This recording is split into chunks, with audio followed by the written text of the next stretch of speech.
سلام علیکم اکا. من در نانی استانکای مورد تمازو میشینم اکا جان. پدر مادرم گذشتگی از دنیا و در نانی یکم زندگی ویران شده. بعد پیتر خیلی زیستمار کردیم. 3 دختر دارم. یک بچه خودم همیشه از زندگی میکنه خطیم دی فیدا میروه.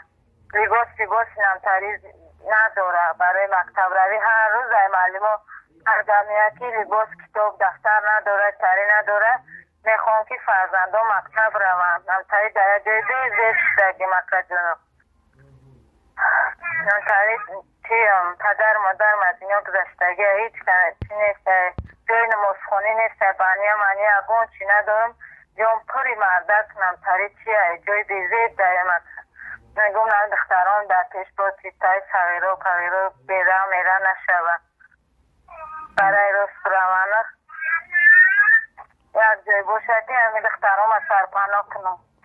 خود شما را کی نگاه میکنه اپا؟ شما را آوازی کی نگاه بین میکنه؟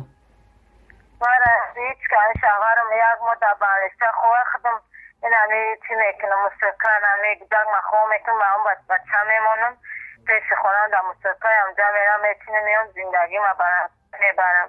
تو ماهیت میکواتنم نادوده هست نمتری هر روز بستن آمده شد که بخیر جو طبیع و برای بوده که در طول نمیدونم که جو برم. فهمم. چی گفتن یه همه آدم های شما در کمک میکنن؟